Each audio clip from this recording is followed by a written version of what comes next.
कुंकू लावण्याचा विधी सुद्धा राहून गेला होता ना। घ्या, मला तुमच्या नावाचं कुंकू लावा।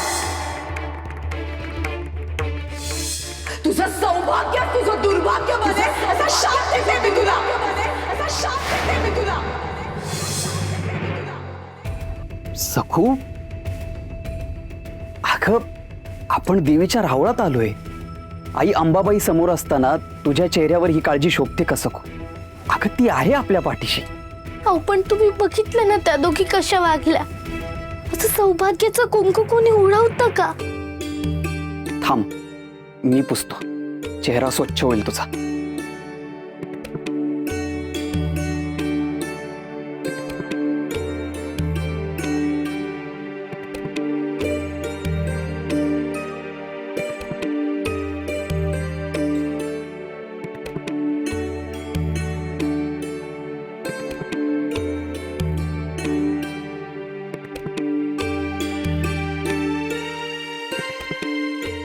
आता त्यांचा विचार मनातून काढून टाक सखू। अहो पण अपशकुन तर झालाच ना। असं कुंकू सांडणं बरं नाही। कुंकू सांडणं म्हणजे कुंकवावर संकट। आणि तुम्ही माझं कुंकू आहात ना, तुमच्यावर संकट यायला नको। त्या कल्पनेनेच माझा जीव घाबरा घुबरा होतोय।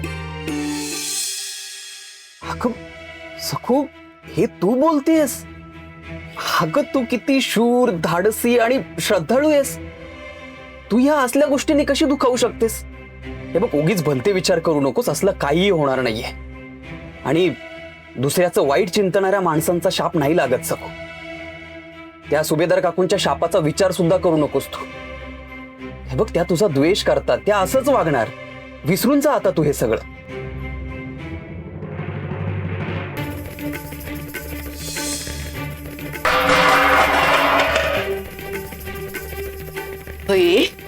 काय ग, हे काय केलंस?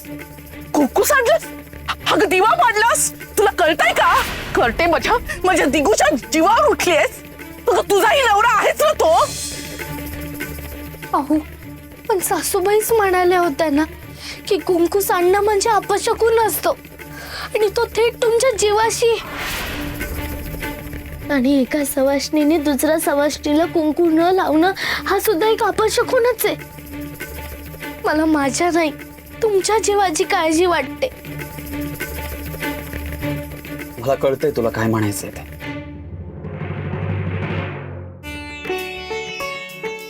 काही काळजी करू नका, तुम्ही साक्षात जगतमाता अंबाबाई समोर आहात। ती संकट निवारण करणारी आहे।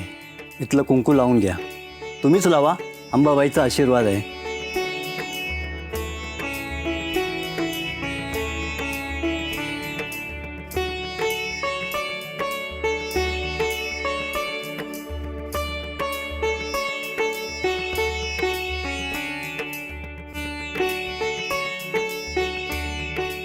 आता काळजी सोड आणि निश्चिंत हो। गुरुजी, देवीचं नाव घे आणि मन शांत कर। आई अंबाबाई, माझ्या कुंकवाचं रक्षण कर।